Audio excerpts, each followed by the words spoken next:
a village. And so this is what's at the heart of why they chose him. It's money. It's money and business and contacts and all of that.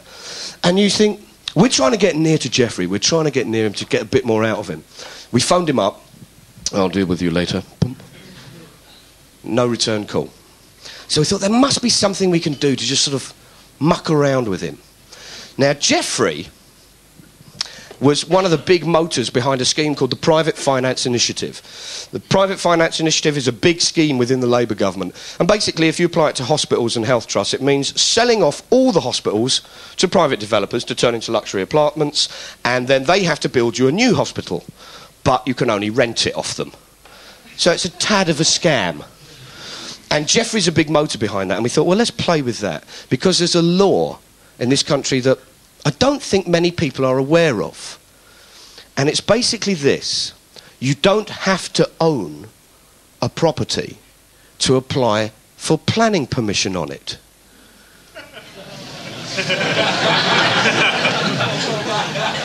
So we thought, interesting. Let's get Geoffrey's property, his Lutyens mansion.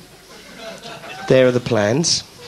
Let's get the plans and let's apply to the Planning Council Committee for a change of usage. Let's try and convert Geoffrey's Lutyens mansion into an old people's home.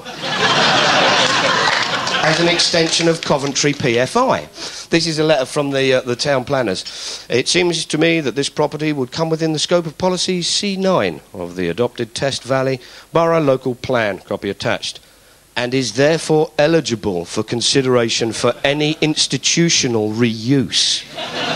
We're on our way. We're on our way here. And then things got a tad weird. Because we're playing with this and we're sort of like, you know, busily drawing in the B-days and the handrails and all of this. And we found something else. Have you got that here? This is the land registry. Anyone can get hold of these, land registry. And it mentions on the land registry of Geoffrey's property that on 27th of August 1998, the proprietor was Cheltenham and Gloucester PLC. He's taken out a mortgage on his £3 million Lutyens mansion. And we thought, funny. What's the bloke who's funding everyone else's mortgages doing taking out a mortgage?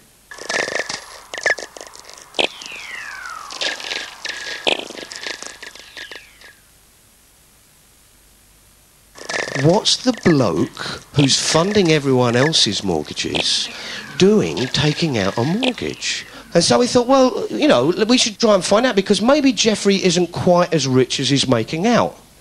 Other businessmen have done that in the past, haven't they? Fayed, Maxwell, you know, people like that. So, you know, it's possible that other people could do it. So we started looking at his other business accounts.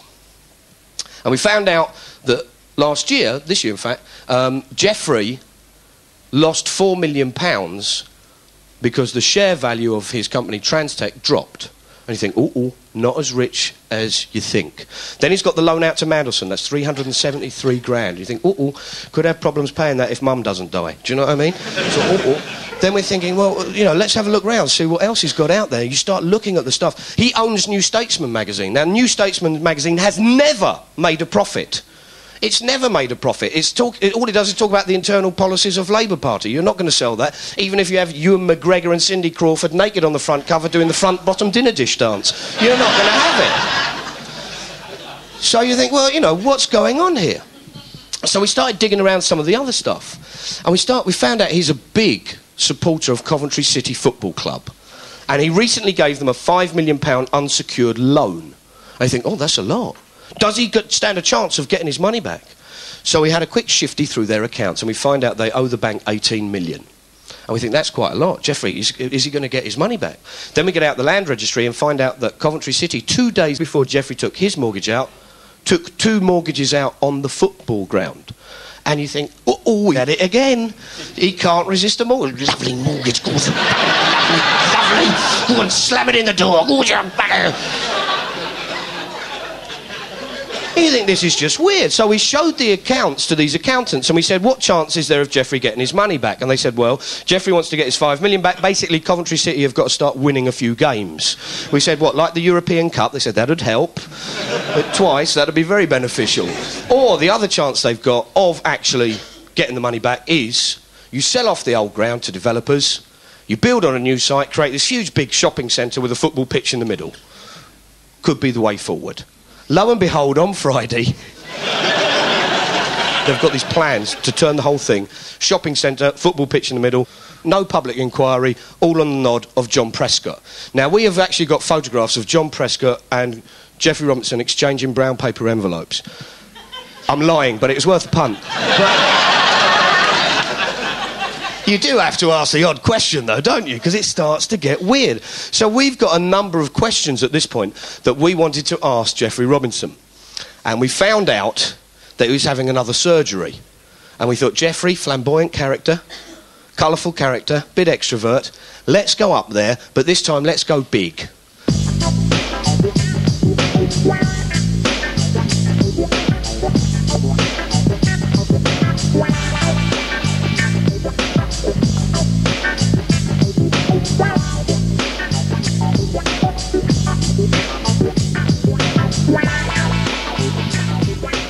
You've come along to Geoffrey's surgery. What are you asking him questions about? Well, I'm going to be asking him about my son's local primary school, but also one of the things that I've been dying to ask him is why he hasn't got a house in Coventry.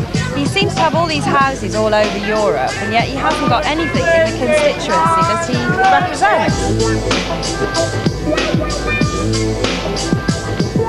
OK, you've just been in to see Geoffrey. How did it go?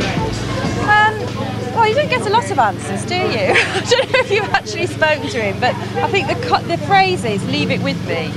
I asked him about the school, and he is going to look into that, so I should have to keep on top of that. But I also asked him about why he hasn't got a house in Coventry, and I think that threw him a little bit. And what did he say? He said, leave it with me, and I said, Hello there, Mr. Robinson, how are you? Nice to see you again. Nice to see you. I wonder, can we ask you a quick few questions? Like Thomas from Channel 4? They're very, very quick questions. I don't think so, really. Well, it's just about the very easy ones, like what's your favourite opera? Violetto. What's your favourite Italian food? Spaghetti. And why do you like Lutyens? Because he was a great architect. And how much is your mortgage that you've got on the Lutyens mansion?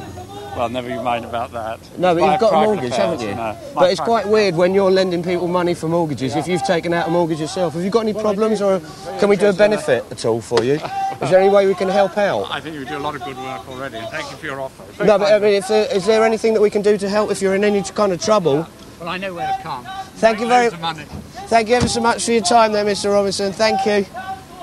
Do you want me to help you back it out? So we thought, right, we'll have a look around, try and find some money for Geoffrey. And this is where you might need your pencil and paper. Because we found out that Geoffrey was up before the select committee on whether he took 200 grand from Hollis. I mean, if you're living from hand to mouth and wondering whether you can pay your mortgage, then you're pretty certain when you get money in, because you have to think about it all the time. Right. But if you've got millions and millions of pounds swirling around different companies and different things, then frankly, you don't. Why would you concentrate on precisely which bit of your business empire, you know, had received £200,000? Now, we thought, he said he didn't receive the money.